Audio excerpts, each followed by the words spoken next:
In this video, we're going to take a look at the developments that took place in Season 10, Episode 3 of The Curse of Oak Island. Before we begin, I'd like to inform you that this may be my last review. Interest in The Curse of Oak Island, or at least in my reviews of the show, appear to be at an all-time low. My latest reviews of Season 10 have gotten less than a quarter of the views in their first week than my earliest reviews of Season 6, which I made back when my channel was very small. I can understand this lack of interest. Although Season 10 has actually been pretty good so far, the show, over the course of the past few seasons, has generally been spreading less and less material over more and more episodes. While I do enjoy making these videos, I don't think I can justify spending the time to produce them if the interest isn't there. So if you really like these reviews and want me to keep making them, please consider sharing this video on social media. If this video gets at least 30,000 views by this time next week, I'll keep making reviews. If not, then I'm afraid I might have to pack it in for the season. But we'll deal with that next week. Right now, let's take a look at Season 10, Episode 3 of The Curse of Oak Island. The episode begins roughly halfway between the money pit area and the garden shaft, where the crew is overseeing the drilling of Borehole A5N-13.5. Surveyor Steve Guptill and geologist Terry Matheson explained to Alex Lagina that data retrieved from adjacent shafts indicates that A5N-13.5 likely intersects the probable tunnel discovered back in Season 10, Episode 1. In a later scene, drillers Mike Tedford and Colton Robinson present the team with a core sample taken from the relatively shallow depth of 55 feet. They explain that the drill encountered a large underground void at that depth, an unexpected development at which the treasure hunters express some surprise. Although the void proves to be 10 to 20 feet deep, the next core sample the drillers are able to extract begins at a depth of 85 feet, 30 feet below the top of the void.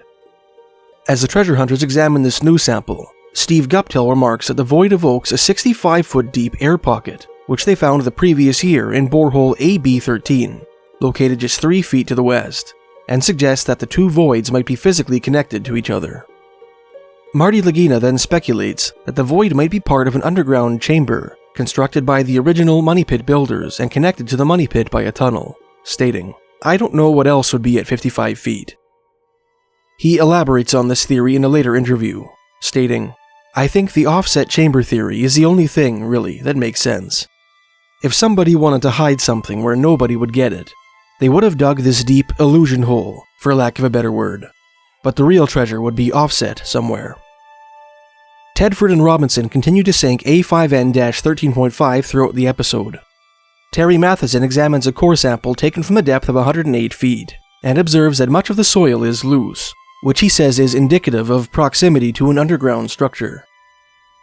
As Tedford and Robinson sink their drill deeper into the earth, the water in the garden shaft begins to bubble. Terry Matheson suggests that this is an indication that the garden shaft is connected to the tunnel discovered in the Season 10 premiere. The treasure hunters proceed to take a sample of the water in the garden shaft, in the hope that the aqueous gold found in nearby boreholes may have leached into the shaft through whatever underground channel the air bubbles traveled. Meanwhile, Alex Lagina, Gary Drayton, and heavy equipment operator Billy Gerhardt meet with gemologist Peter Schnerla at the Oak Island Research Center. The treasure hunters show Schnerla the supposed cloak pin, which Drayton and Begley found on Lot 7 the previous episode, which has been shorn of the rust which initially encrusted it. The gemologist concurs with Drayton's assessment that the item is a pin. He further states that its blue center stone appears to be made of glass, a notion which he confirms after examining the jewel under a microscope and finding an air bubble therein. He declares that the housing appears to contain iron, and admits that, although he has examined jewelry from many different time periods, this pin's mounting is unlike anything he's ever seen before. He concludes that the artifact was probably crafted in the 1700s or earlier. The narrator then reminds us of the glass brooch found on Lot 21 in Season 6, Episode 1, which gemologist Charles Luton Brain, in Season 6, Episode 2, declared to be handmade and not modern. Rick Lagina expresses astonishment that such an object was found on the western half of the island, far from Smith's Cove in the Money Pit area, and suggests that it might be an indication that well-to-do island visitors, in centuries past, had a good reason to spend time on the western drumlin. In another scene, Gary Drayton and Jack Begley go metal detecting on Lot 8. They dig up 2 pieces of what appears to be a broken copper tube, each of which contains some soft substance, which Begley suggests might be parchment.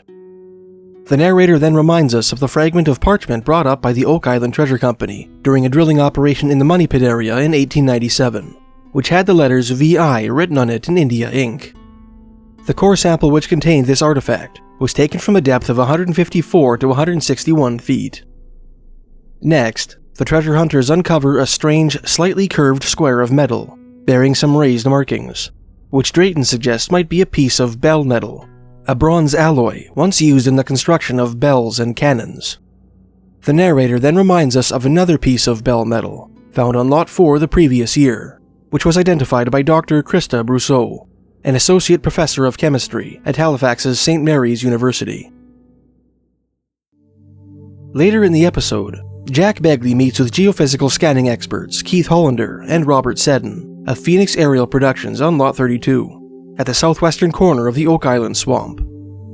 Using a special quadcopter, Hollander and Seddon proceed to conduct a LIDAR scan of the surface of Lot 32, hoping that the results of their operation might reveal surficial anomalies, indicating the presence of underground structures or artifacts.